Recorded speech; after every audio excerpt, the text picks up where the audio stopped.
Giving all praise, honor, glory to Yahawah, BAHASHAM, YAHAWASHI, BAHASHAM, HaKakwadash. Double honor to the apostles and the elders of Great Millstone. And a sincere shalom to the Akin that's out there pushing the sincerity and the truth and the sound doctrine. It's going to be a real quick video. You can see the scripture here. I'm going to just start off by reading the scripture, Proverbs chapter 24, verse 4. Answer not a fool according to his folly, lest thou be like unto him.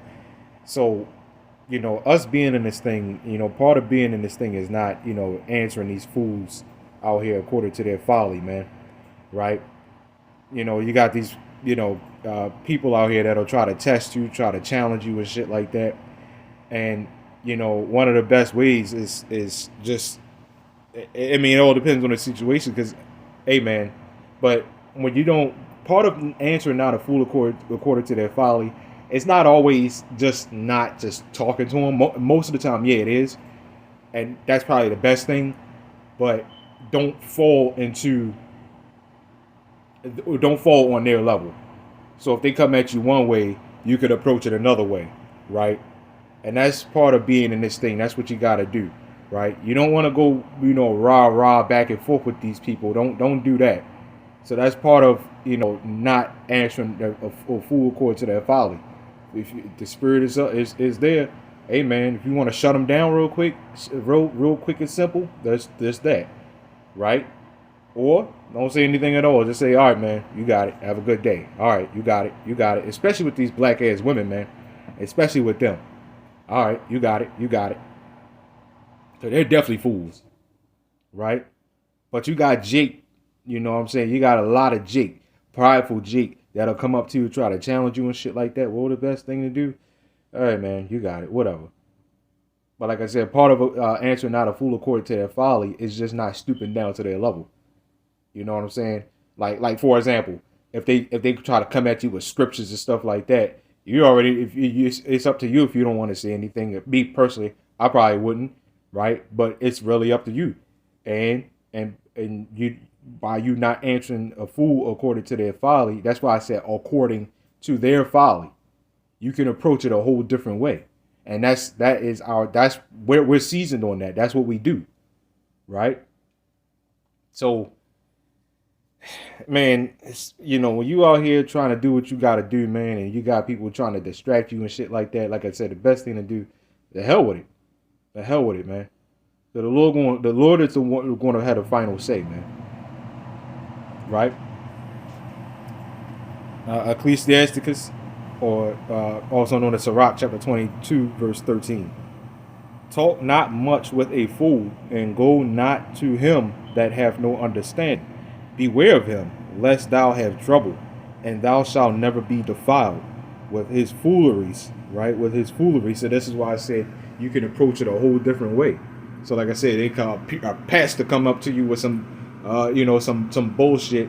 You can approach that a whole different way. You can just cut them right then and there, and watch how mad they get, man.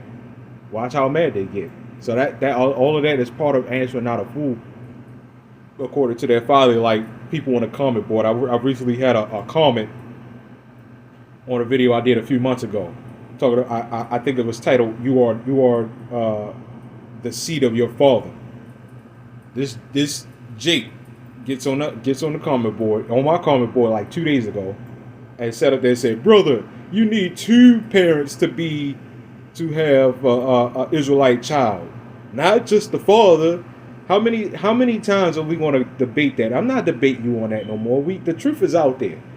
So if that's the case, and here's the thing, man, if that's the case, what you sign that of people too.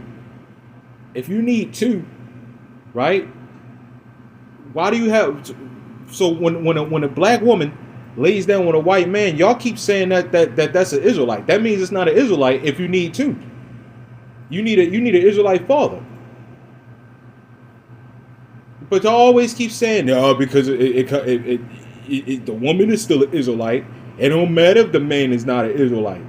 So if keep that same energy when it comes to the father, the seed of the father, man. Keep that same energy. Why do y'all have a problem with us laying, you know what I'm saying, with men having babies with white women and not, you don't understand that that's still an Israelite child? You see what I'm talking about? Don't answer these fools according to their folly, man. Especially now, man. We ain't in the time for this shit no more, man. right? We ain't in the time of that no more. You know what I'm saying? Especially, like I said, especially now in these times, goddamn, the hell that's going around, the hell that's going on, we ain't in the time for that shit, man. You know what I'm saying?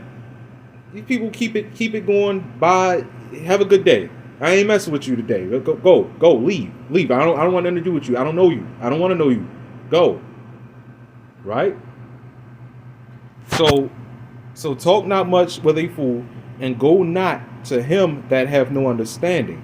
Beware of him lest thou have trouble. So you gotta really, if you see a person that don't have understanding, a proper understanding, you gotta beware of him, man. You gotta beware of him or her, right? It says, and thou shalt never be defiled with his fooleries. Depart from him, and thou shalt find rest. This is why when you go back and forth with people, you know what I'm saying, and you having a name calling contest and shit like that. See, from experience, I'm sure we all know when you have a name, like, you know, you call them names, they call you names, and it's just like, it's just one big blown out battlefield and shit. You know what I'm saying? You gonna walk away all bothered and pissed off and shit, instead of approaching that in a whole different manner, either not saying nothing or approaching it in a different manner. None of that whole going back and forth, and you know what I'm saying, you hurling insults and F-bombs at each other and stuff like that. That ain't gonna get you nowhere. And that's what this scripture is talking about. Or else you ain't gonna find no rest. I went out today, everybody's miserable as shit, man. I mean, more miserable than usual, right? And it's just because, like we was having a conversation, things is getting hard on people, so now they have to find some mischief to cause in Proverbs 4, right? They're not going to be able to sleep unless they cause some type of trouble, man. Right? It says, so if you going back and forth with these people, you're not going to find no rest. It says, and never be disquieted, right, with madness. So when you depart from the foolishness, you'll find rest. At least some form of rest in this society, right? So anyway, giving all praise, all the glory to Yahawah, BAHASHAM, YAHAWASHI, Shalom.